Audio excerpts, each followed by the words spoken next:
Hey everyone, my name is Brian. I decided to make a video today because I got a letter in the mail, and if you can see here, it's from Cirrus, which I'm really excited about. Now, I haven't read it yet. I was just going to read it right here for the first time.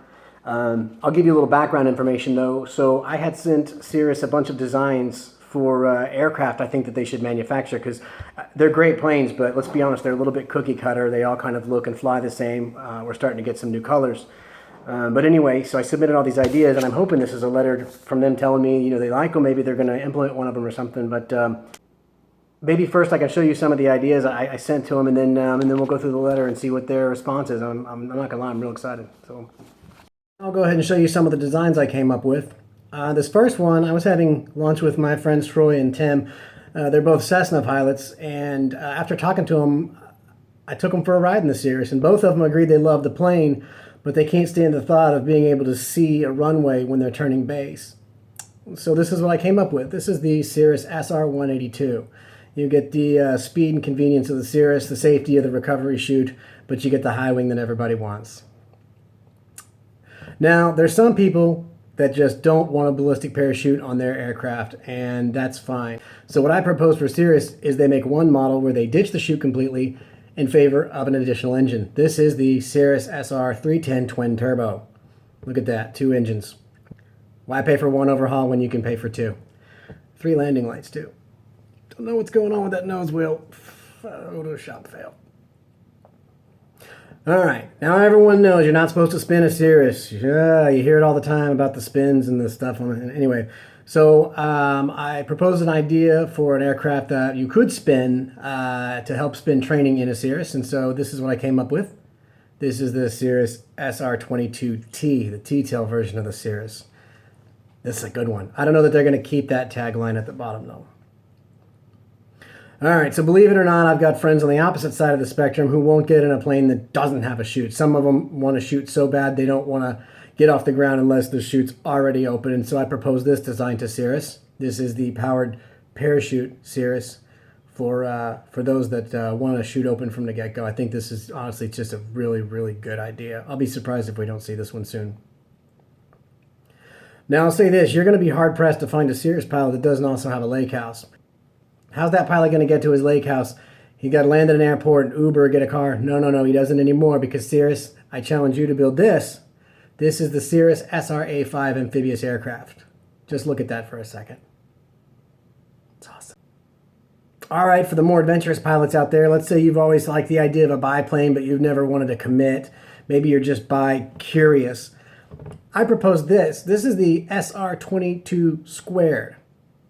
It's a beautiful airplane. You get all the fun of the Cirrus, and also the fun that goes along with having a biplane. Double the wings, double the speed. I haven't done the math. So my wife Erin and I fly a lot. She's even had a couple of lessons. There she is. But she's not as crazy about flying as I am, and I said, well, what would make you more comfortable flying? What is it that has you uneasy? If there was anything they could change about the aircraft to make it safer to you, what would that be? And so this is what she said. She said, really, she just feels there's not enough parachutes, and obviously not enough talking about the parachutes on the internet. That's not going to make sense. I recently asked my friend Spike, the Bonanza pilot, I said, what would you like to see in Cirrus, to make you more interested in that aircraft? And he flat out said, more Garmins. There's all this wasted space up there. Why stop at 2? I don't disagree, Spike. So here's another idea I submitted. So I think Cirrus is highly underrepresented in the rotorcraft area of aviation, and so I propose this model right here. The chute is absolutely forbidden to be used in this. It's a horrible, horrible catastrophe when you pull the handle on this one, but I think it's a good idea. Now let's say you're a pilot and really the only thing you care about is speed. You don't care about how much you're going to spend on fuel or anything else. This is the SR-22 SST. It burns a lot of fuel, and you're going to need to bring a buddy. The cockpit resource management's pretty intense. You have to change frequencies like every 15 seconds on a cross-country too. It's very fast. Now, on the other side of the coin, let's say you're not concerned about speed at all. You just want to fly as slow as you possibly can. Well, I propose this design to Cirrus. This is the dirigible. It's a Cirrus dirigible. Very slow, very slow. You're going to need a real big hangar though. I don't know if the top part would be some sort of composite, or I really don't know how this one's going to work.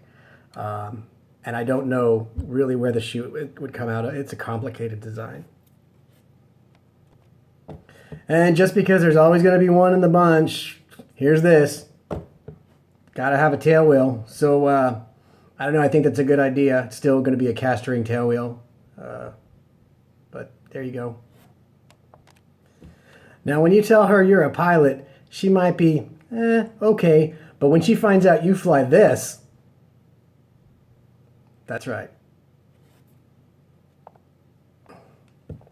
My friend Dave, the Alaskan bush pilot, called me up, and he talked to me and told me there was a few changes that would be required for him ever to step foot in a Cirrus. And so we talked for a while, and we came up with this design. It's got good short field handling, and it's very bouncy on the ground. There's a lot of CG problems, but I think it'll work. So the ADS-B mandate's just a few short years away, Cirrus, and I'm looking at you to solve the problem. Here's my design idea. Take a look. I know what you're thinking. Genius. That's right. So last but not least, I got to go to Oshkosh last year, and unfortunately I had to slum it in the home-built area. That was rude. But one thing I did notice was Cirrus was highly underrepresented in that area, and I think it's time that Cirrus puts together a kit so that home builders can build their own Cirrus. And so I proposed this model to the fine folks at Cirrus. I think it's beautiful. I think it's going to be a big hit. I'd like to see some of these at Osh in the near future. Anyway, that's it. That's the designs that I sent to them, and so let's go take a look at the letter and see which one they picked. All right.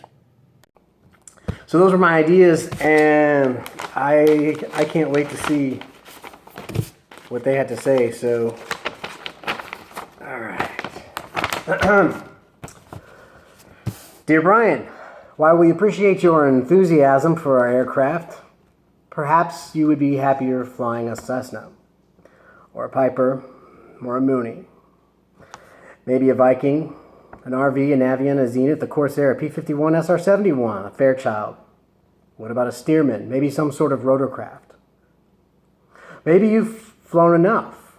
There comes a time in every pilot's life where it's time to hang it up, and perhaps for you, you know what? I think there's probably a joke, and there's probably another letter in here. Maybe this was supposed to go to a different Brian. I don't know. It's a real common name. I don't know. Hey, so, one thing that's neat is Cirrus, they just came out with the G6, and I went and I looked at it.